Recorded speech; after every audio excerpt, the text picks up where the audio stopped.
শোনেন, আজকে আমি এই সকালে যে আপনাদের সঙ্গে বসছি,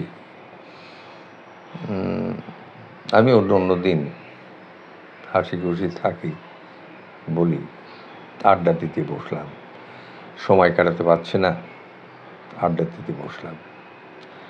আজকে ভাই আমার বন্ধুরা, আমার সামনে যারা আমার গল্প টল্প শোনেন, আমার সঙ্গে আড্ডা দেন ফেসবুকে, আজকে সত্যি কাল সন্ধ্যায় মনে করেছিলাম আপনাদের সঙ্গে একটু আড্ডা দেবো, বলবো, কিন্তু এমন একটা সংবাদ আমি ফেসবুকের মাধ্যমে জানতে পারলাম। সে সংবাদটা মুহূর্তের মধ্যেই আমার মনের অবস্থাটার পরিবর্তন করে দিল। মনের অবস্থাটা ভালো না থাকলে ভাই আড্ডা দেওয়ার গল্প করা কোনোটা ভালো লাগে না। মনের অবস্থা বিভিন্ন কারণে বিভিন্ন অবস্থার প্রেক্ষিতে পরিবর্তন হয়। প্রতি মুহূর্ত আমাদের মনের অবস্থার পরিবর্তন হচ্ছে, এটাই বাস্তব, এটাই সত্য যে আমরা একভাবে চিন্তা করে কত সময় চলতে পারি। মনটা খারাপ এই জন্যে বলি, আমি আমার এই ভিডিওর পাশেই আমার এই বন্ধুর যে ফেসবুকের যে নিউজটা আমি পেলাম, সেটা আমি পাশেই দিয়ে দেবো, আপনারা দেখতেই পারবেন। নামটা পড়লে তাকে অনেকেই মানে বহু মানুষই তাকে চিনতে পারবে।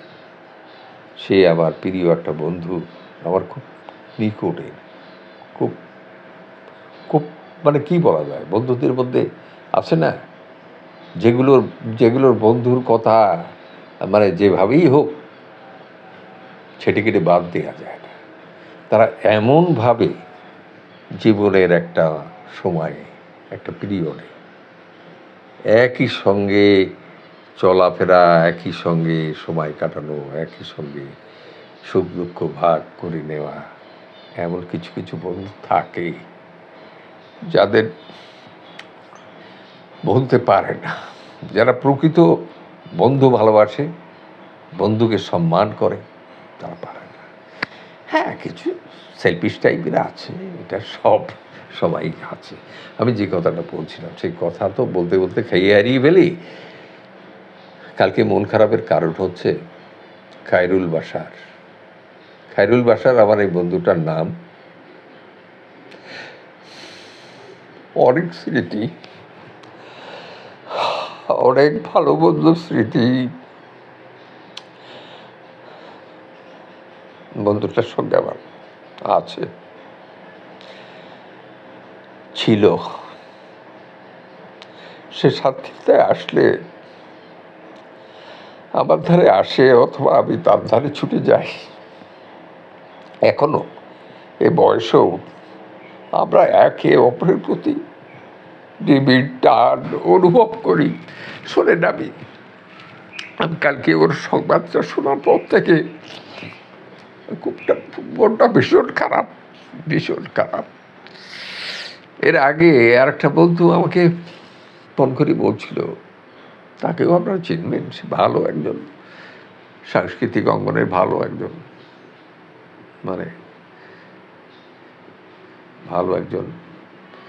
শিল্পকর্মের লাইনে। সে হচ্ছে আমার বন্ধু ওই আব্দুল সবুর খান চৌধুরী, খুলনা বেতারের অনেক স্বনামধন্য ঘোষক ছিলেন এবং অন্য বেতারাও কাজ করছেন। চিটাগাঁয়ে করছেন, ঢাকায়ও করছেন, ঢাকায় করে। এই বন্ধুটা আমাকে সেদিন মানে এই সপ্তাহখানিক কি তার কিছু বেশি হলো, আমাকে ফোন করে বলছিল যে আমি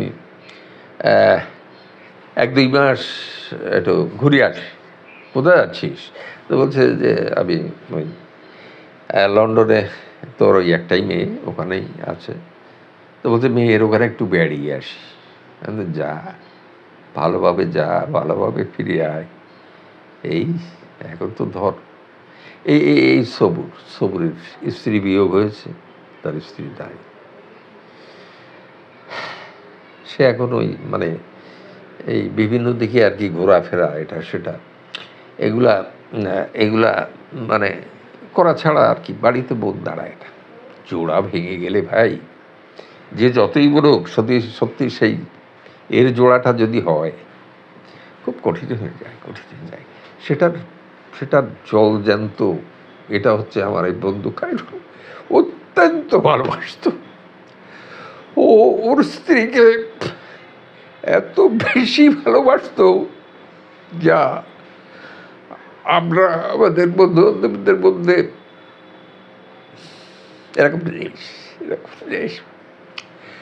তো হঠাৎ তো কালকে ওই এটা দেখলাম যে ও নিবিড় পর্যবেক্ষণে, কোথায়, ল্যাব এইডস হাসপাতালে, ওর ছেলে শাহরির আর কবির সেই ফেসবুকে এটা দিয়েছে।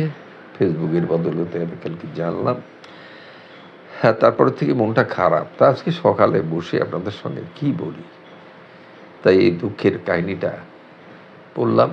সে আছে, এখন আছে, আমাদের সঙ্গে আছে, কিন্তু নিবিড় পর্যবেক্ষণ মানে তো চিন্তার ব্যাপার, চিন্তার ব্যাপার। এটা আল্লাহ তাকে ফিরিয়ে আনুক, ফিরিয়ে আনুক।